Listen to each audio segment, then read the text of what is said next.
오늘 제목은 도망자의 길에서 기도하다, 이런 제목입니다. 오늘 말씀에 두 군데 지명이 등장하고 있어요. 하나는 놉이라고 하는 것이고 또 하나는 그일라라고 하는 것입니다.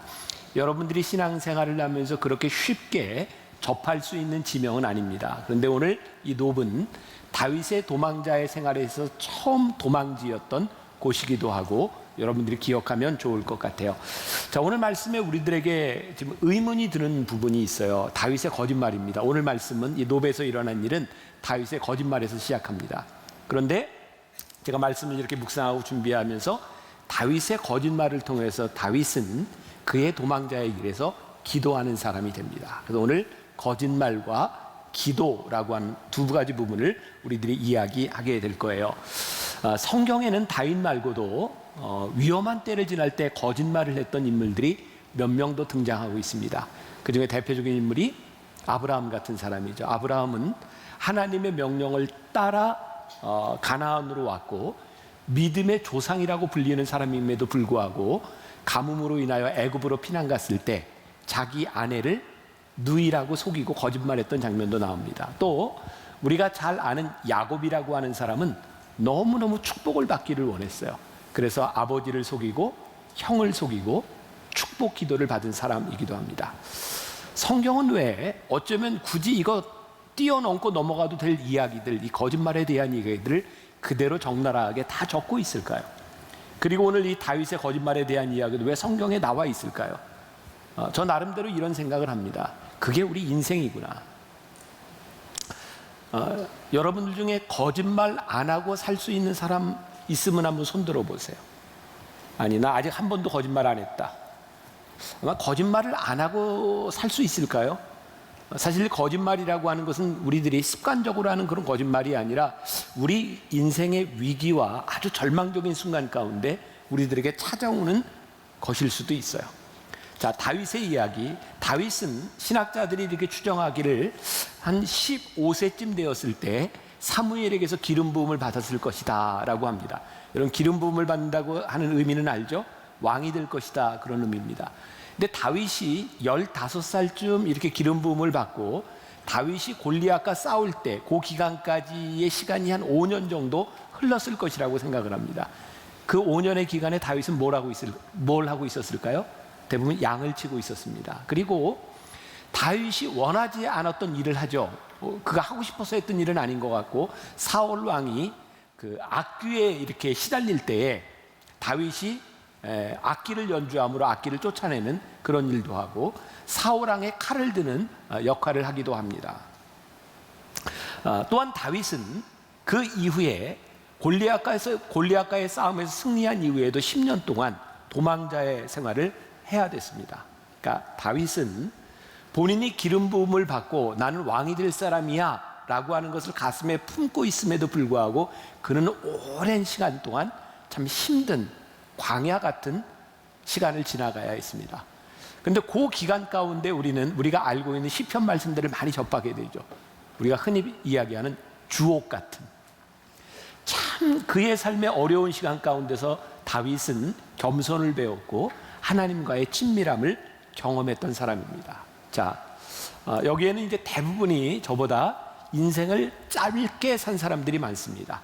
간혹 저보다 오래 산 분들이 간혹 눈에 띄기는 하지만 대부분 여러분들 인생에서, 여러분들의 삶에서, 그렇게 길지 않은 삶에서 나는 언제 내 인생의 암흑기를 지났다 이렇게 얘기할 수 있을까요? 아니, 어쩌면 여러분들은 앞으로 살아가는 날 동안 어쩌면 많은 광야와 암흑기를 지나가게 될지도 몰라요. 다윗의 삶을 바라보며 그가 암흑과 같은 시기를 지나가고 그가 기름 부음을 받은 사람으로 그가 원치 않는 그 길들을 걸어가는 가운데 저는 그런 생각을 합니다. 힘들기는 했지만 때때로 그가 연약함으로 인하여 거짓말을 할 수밖에 없는 그런 상황 가운데서도 그가 가지고 있었던 열정, 그가 가지고 있었던 비전들은 그의 삶을 만들어가고 있었다. 요즘 이런 이야기를 하면 젊은 사람들이 이렇게 이런 말 하는 사람을 꼰대라고 이야기한다 그러더라고요. 뭐 꿈을 가져라, 뭐 성공해라, 이런 이야기를 하면 왜 나 그냥 이렇게 살다 죽을 텐데 뭐 자꾸 성공하라고 그러냐고. 내가 얘기하는 이 성공이라고 하는 것은 우리들이 외적으로 보이는 세상적인 성공에 대한 것이 아니라 적어도 하나님이 우리를 부르시고 우리들에게 기름 부은 바 그 인생에 대한 꿈을 놓지 않고 우리들이 살아가야 된다는 거죠.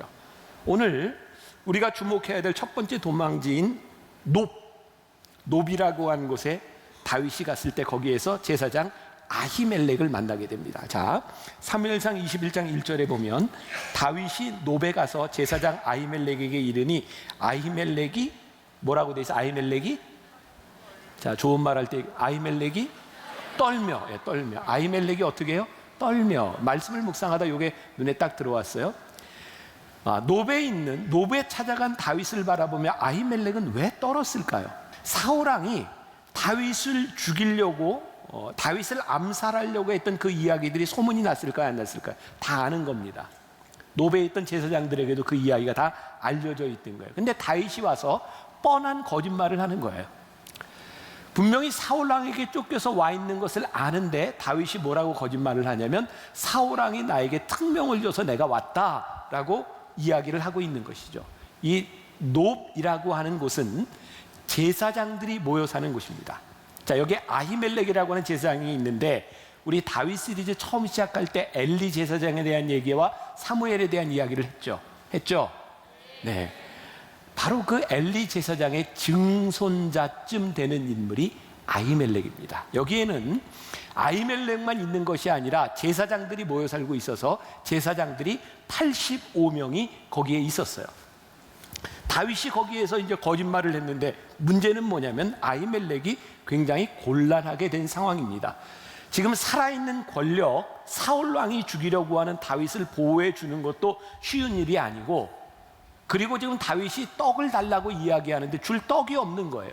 그런데 오늘 성경에 보니까 자, 먼저 2절과 3절을 한번 볼까요? 다윗의 거짓말을 한번 봅시다. 2절 3절 같이 시작. 다윗이 제사장 아히멜렉에게 이르되 왕이 내게 이를 명령하고 이르시기를 내가 너를 보내는 것과 내게 명령한 일은 아무것도 사람에게 알리지 말라 하시기로 내가 나의 소년들을 이러이러한 곳으로 오라고 말하였나이다. 이제 당신의 수중에 무엇이 있나이까? 떡 5덩이나 무엇이나 있는 대로 내 손에 주소서 하니. 이 모든 상황을 눈치채고 있었고 아히멜렉에게는 떡이 없었어요. 그런데 유일하게 아히멜렉이 가지고 있는 떡이 있었는데 오늘 말씀에 보니까 뭐냐면 하나님께 제사를 드렸던 떡이 있는 거예요. 그 떡이 진설병입니다. 이 진설병이라고 하는 것은 이스라엘 백성들이 안식일마다 하나님께 새로운 떡으로 제사를 드리는데 12지파를 상징해서 12개의 떡을 드립니다. 그리고 다음 안식일에 드렸던 떡을 다시 이렇게 내오는 것, 그 떡을 유일하게 누가 먹을 수 있냐면 제사장만 먹을 수 있었습니다. 다윗은 쫓겨온 사람이었고 이것은 제사장 말고 다윗에게 줄 수 있는 떡이 아니었습니다. 그런데 아히멜렉이 그 떡을 다윗에게 주고 그리고 다윗은 도망 나왔는데 무기가 없었어요. 그런데 어떤 무기를 가지게 되냐면 골리앗이 가지고 있었던 그 무기를 거기에 보관을 하고 있었는데 다윗이 그 무기를 찾아가게 되는 거죠. 자, 그의 친한 친구 요나단과 헤어져서 그의 아내 미갈로부터 떨어져서 다윗이 도망했던 것, 그것이 놉입니다. 거기에는 제사장이 있는 곳이었어요. 이게 말씀을 묵상하면서 그런 생각을 하게 되었어요. 다윗이 놉으로 피난했던 것, 그리고 놉에서 아히멜렉의 자비하심을 경험했던 것은 굉장히 중요한 의미를 우리들에게 던져주고 있다. 그러니까 영상에서 제가 레미제라블에 대한 이야기를 했죠. 레미저러블, 그죠? 불쌍한 사람들이라고 하는 책이잖아요. 뮤지컬 여러분 봤어요? 영화 봤어요? 네. 나도 굉장히 인상 깊게 그 이제 영화 뮤지컬을 봤는데 거기에 우리가 다 아는 이야기잖아요. 장발장이 나오고 장발장은 진짜 아무것도 아닌 범죄로 인해서 19년 동안 복역하고 나왔어요. 그리고 그는 또 도둑질을 하죠. 그에게 선의를 베풀어 주었던 주교의 집에서 그는 그릇을 훔쳐가지고 옵니다. 경찰이 데리고 주교의 집에 갔을 때 주교는 이야기하죠. 아니, 내가 준 거라고. 왜 이 은초대는 안 가져갔냐고. 그때 장발장이 거기서 감동을 하고 그의 인생을 다르게 살기로 결심합니다. 그 주교의 이야기가 생각이 났어요. 도둑질을 한, 거짓말을 한 그 사람에게 자비를 베풀었던 그 주교의 모습. 다윗이 그의 인생에 힘들고 어려운 가운데 놉으로 가서 제사장을 만났던 것은 그에게 굉장히 복된 일이었다. 다윗이 거짓말을 했던 것은 그가 거짓말을 일삼는 사람이었기 때문이 아니라 정말 그의 인생의 절박함 가운데서 그가 한 거짓말이 아니었을까. 오늘 여러분들에게 그런 도전을 좀 주고 싶어요. 앞으로 우리가 살아가다 보면 나 스스로 내 문제를 해결할 수 없는 일들을 우리들은 분명히 경험하게 될 것입니다. 그게 우리의 인생이거든요. 근데 그때 다윗이 제사장에 있는 것, 노브로 찾아갔던 것, 그 오늘날로 이야기하면 어디가 될까요? 저는 교회라고 생각하거든요. 제가 지금 이야기하는 이 교회는 건물적인 이 만나교회를 이야기하는 것이 아니라 우리의 신앙의 하나님의 자비하심을 경험할 수 있는 우리의 믿음의 고향을 찾아갈 수 있다면 그것은 굉장히 복된 일이다. 여러분 꼭 기억하세요. 여러분들의 인생이 곤고할 때, 힘들 때 여러분들이 찾아갈 수 있는 신앙의 고향이 있는 곳, 거기에서 하나님의 자비하심을 경험할 수 있는 것은 우리들에게 너무나 큰 축복입니다. 다윗도 거짓말을 한다? 어떻게 이럴 수 있는가? 그것이 문제가 아니라 그가 경험한 자비의 초점이 맞춰져 있는 거예요. 자, 오늘 이 다윗의 이야기가 신약의 예수님의 이야기 가운데 등장합니다. 혹시 이제 여러분들이 성경을 읽으면서 이게 무슨 이야기야 했을 수 있는 부분인데, 마태복음 12장 1절부터 4절까지 말씀, 우리 한 절씩 교독해 봅시다. 자, 제가 먼저 봅니다. 그때 예수께서 안식일에 밀밭 사이로 가실새 제자들이 시장하여 이삭을 잘라 먹으니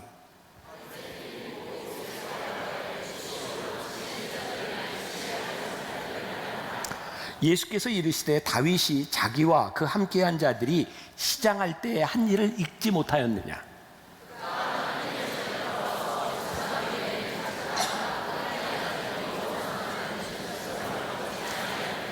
아, 이게 이 이야기구나. 에? 그렇구나. 이게 이 이야기였구나. 자, 이게 예수님께서 지금 무슨 이야기를 하고 계신 거예요? 예수님이 제자들과 함께 이렇게 밀밭 사이를 지나가다가 배고파서 제자들이 안식일에 그 밀을 이렇게 까서 먹었는데, 꺾어서 먹었는데, 당시 안식일의 그 규율에 의하면 만들어진 떡만 먹게 돼 있어요. 근데 제자들이 그건 먹은 거 가지고 막 뭐라고 하니까 예수님께서 네가 다윗을 보지 못했느냐? 다윗이 안식일에 내온 그 떡, 제사장밖에는 먹을 수 없는 떡을 다윗이 먹었느니라. 그가 제사장의 자비하심을 경험했느니라. 사람들은 우리들이 범죄한 일에 대하여, 우리들이 안식일을 범한 일에 대하여 초점을 맞출 때 예수님은 뭐라고 말씀하시냐면 그것을 덮으시는 하나님의 은혜를 말씀하고 있는 거예요. 그러니까 오늘 우리들이 이 성경을 보면서 어떻게 다윗과 같은 인물이 거짓말을 할 수 있습니까? 이것이 우리들의 눈에 들어오는 것이 아니라 그 거짓말보다 더 큰 하나님의 은혜와 자비하심, 긍휼히 여기시는 하나님이 우리 가운데 들어올 때 우리가 오늘 이 말씀을 제대로 보는 것이고, 다윗에게 임하였던 하나님의 은혜가 우리 가운데도 임할 수 있음을 우리들이 보게 되는 거죠. 자, 다음 주에 이제 우리들이 보게 될 말씀, 이어질 말씀인데, 아히멜렉이 다윗에게 떡을 주었다라고 하는 이야기, 그 소문이 사울 왕에게 들어갔을까요? 안 들어갔을까요? 들어갔어요. 왜? 노베에서 아히멜렉도 일어난 일을 알고 있으니 사울 왕도 그 좁은 곳에서 일어난 일을 모를 리가 없잖아요. 누가 밀고를 했어요. 사울 왕이 화가 났습니다. 자객을 보냅니다. 그래서 노베에 있는 제사장 85명을 다 죽입니다. 아히멜렉도 죽습니다. 유일하게 살아남은 사람이 아히멜렉의 아들 아비아달입니다. 아버지의 죽음의 소식을 듣고 아비아들이 다윗에게 돌아갔을 때 다윗은 너무너무 슬퍼하며 자기에게 은혜를 베풀었던 그 일들을 잊지 않겠노라고 끝까지 아비아달을 돌봐주게 되죠. 저는 여기서도 중요한 것을 보게 됩니다. 사울은요, 그 이야기를 듣고 노베에 있는 모든 제사장들을 죽여버린 사울을 하나님이 버리십니다. 그런데 하나님의 은혜를 끝까지 기억했던 다윗은 하나님께서 쓰시는 것을 보게 됩니다. 우리들이 부족할 수 있습니다. 연약할 수 있습니다. 그러나 하나님께로부터 받은 은혜를 기억하는 사람, 하나님이 쓰시는 다윗을 우리들이 보게 되는 거죠. 자, 이제 다윗의 망명생활, 도망자의 생활이 시작됩니다. 거짓말했던 다윗이 도망자의 생활 가운데서 기도하는 다윗의 삶으로 바뀌어지게 됩니다. 자, 여러분들이 이제 성경을 좀 이제 보셔야 이 내용들을 이제 정확히 이해되는데, 여기까지 이런 이야기를 들으니까 성경을 읽고 싶은 마음이 막 들죠. 궁금해. 좀 더 알았으면 좋겠어. 이런 마음 들지. 네, 그래요. 이제 다음 주에 기대가 돼요. 자, 이제 21장, 22장, 23장 다윗의 망명 생활이 막 시작이 되는데 여러 가지 지명들이 등장해요. 우리가 다 알 수는 없어요. 그런데 다윗이 이렇게 도망자의 생활을 할 때에 어려움도 많이 경험하고 하나님의 도우심도 경험하는데 다윗에게 참 힘든 일이 찾아와요. 뭐냐면 다윗의 도망자 생활 가운데 소위 그 시대의 루저들, 가난하고 병들고 버림받고 소외됐던 사람들 400여 명이 다윗에게 찾아와서 우리를 돌보아 달라고 이야기를 합니다. 다윗에게 그게 얼마나 큰 부담스러운 일이었을까요? 나 하나 도망가기도 힘든데 저 400명을 이끌고 내가 살아가야 되는 다윗의 인생이 얼마나 곤고한 일이었을까요? 그런데요, 그 곤고함, 그의 인생의 부담이라고 생각했던 그 일들을 통해서 하나님은 다윗을 지도자로, 왕으로, 하나님의 사람으로, 어려운 자를 돕는 자로 만들어 가세요. 여러분들에게 한번 물어봅시다. 혹시 여러분들의 삶에 내 인생은 내가 감당하기에는 너무 큰 부담이 있어, 그런 생각이 드는 사람이 있을지 몰라요. 어떤 사람은 부모 잘 만나서, 아니 환경도 너무 좋아서 편안하게 사는 사람도 있겠지만, 어떤 사람에게는 하나님, 제가 이 젊은 나이에 왜 우리 부모님까지 책임져야 돼요? 내 형제 자매까지 왜 나에게 그렇게 큰 부담으로 주시는 거예요? 하나님, 우리 가정에 왜 이 아픈 사람을 주셔서 나로 하여금 내 인생을 이렇게 곤고하게 하시는 거예요?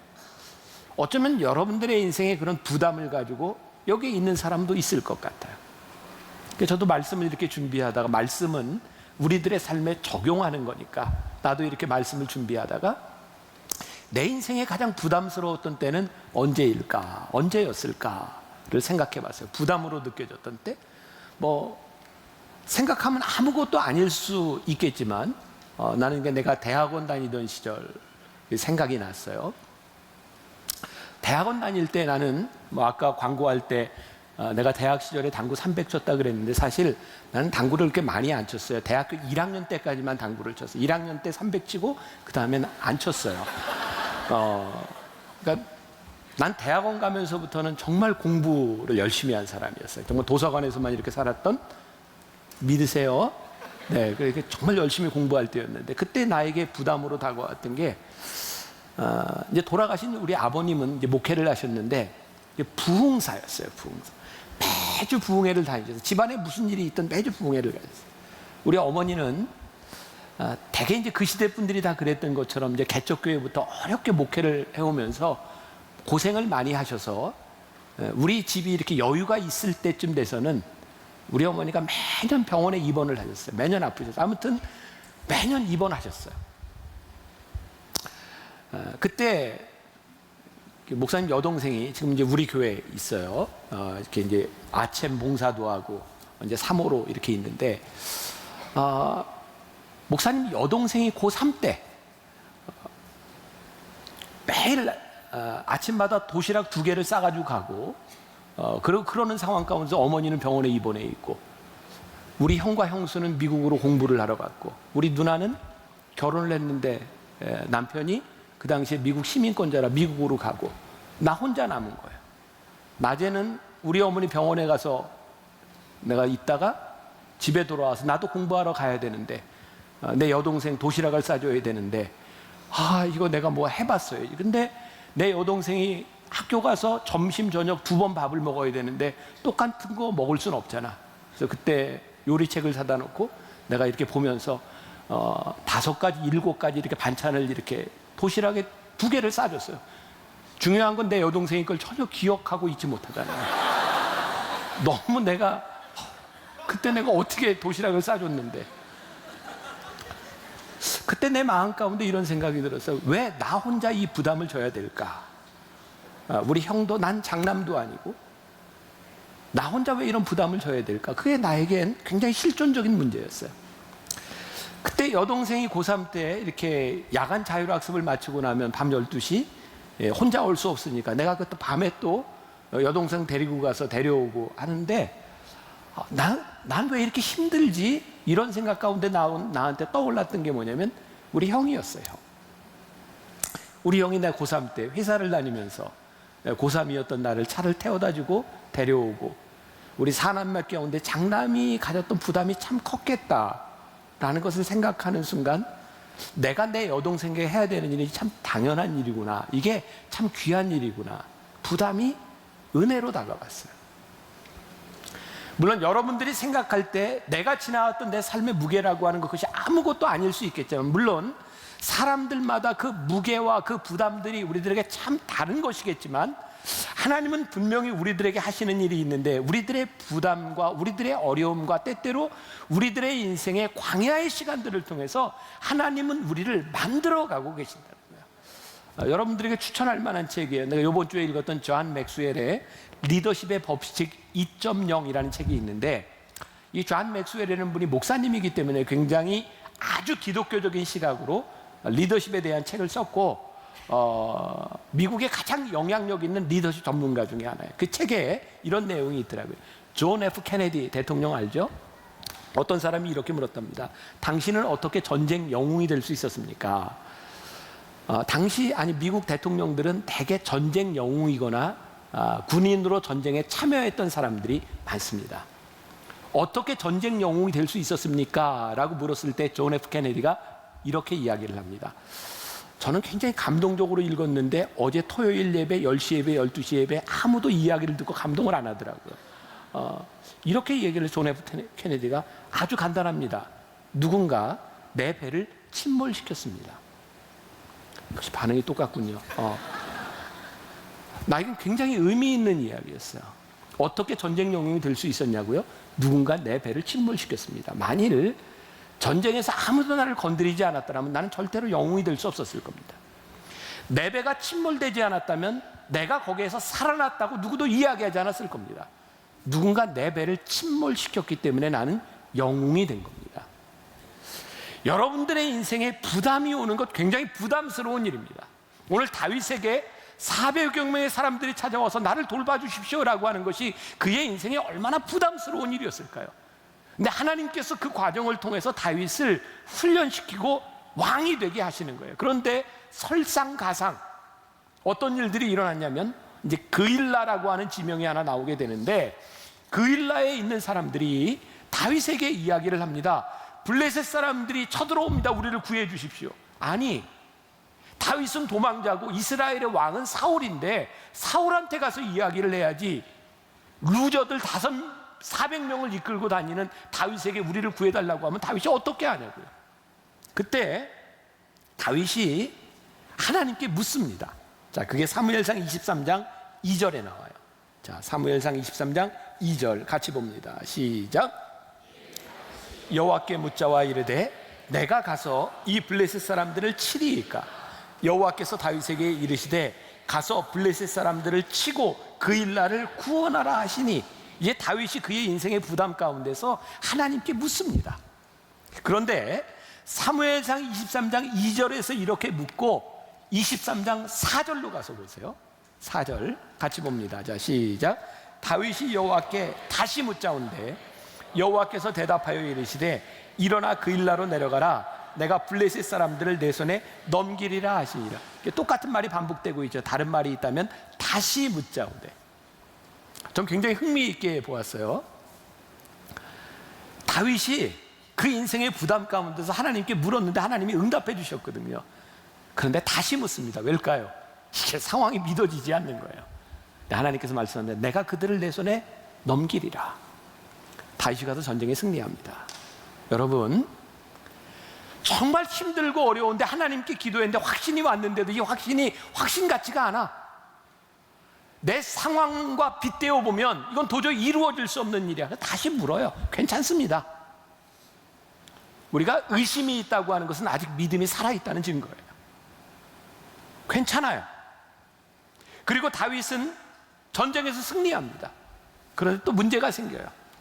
자, 그일라라고 하는 그 도시에 블레셋 사람들로부터 이제 전쟁에서 이기게 됐어요. 성읍입니다. 도시예요. 다윗이 거기에서 이겼으니 그일라 사람들이 다윗을 어떻게 생각했을까요? 영웅으로 생각해야 되는 거죠. 다윗이 거기에서 400명의 사람들과 함께 거기서 머물면서 좀 힘도 좀 추스리고 뭔가 좀 이렇게 거기서 쉴 수 있는 곳이라고 생각했는데 어떤 소문이 들려요? 그일라 사람들이 당신을 배신할지 몰라. 왜? 살아있는 권력 사울이 있기 때문에 당신을 배신할지 몰라. 그때 그일라에서 전쟁에서 이겼다는 소문을 듣고 한 사람이 다윗을 찾아오는데 그게 누구냐면 아까 이야기했던 아히멜렉 있죠? 노베에 있던 제사장 아히멜렉 80억 명이 다 죽임을 당했는데 그때 그 아들 아비아달이 아버지가 아히멜렉이 제사 드릴 때 입는 옷 에봇을 가지고 다윗에게 와요. 그리고 모든 사람들이 몰살당했다는 이야기를 듣습니다. 다윗이 그를 보호해 주겠다고 이야기하죠. 은혜를 잊지 않겠다고 이야기를 하죠. 이때부터 다윗은 하나님께 기도할 일이 있을 때, 하나님께 물을 일이 있을 때 에봇을 가져오라 하고 그 옷을 입고 하나님께 묻습니다. 바로 그 일이 일어났습니다. 어떤 일이 일어났냐면 그일라에 있는 사람들을 구원해 줬는데 그 사람들이 다윗을 배신할지도 모른다는 이야기를 듣고 다윗이 에봇을 가져오라 그리고 기도하는 장면이 나옵니다. 사무엘상 23장 12절. 자, 같이 봅니다. 자, 시작. 다윗이 이르되 그일라 사람들이 나와 내 사람들을 사울의 손에 넘기겠나이까 하니 여호와께서 이르시되 그들이 너를 넘기리라 하신지라. 이거 정말 속이 뒤집어질 얘기예요. 지금 그일라 사람들을 구원해 줬는데 그들이 사울에게 자기를 넘긴다는 거예요.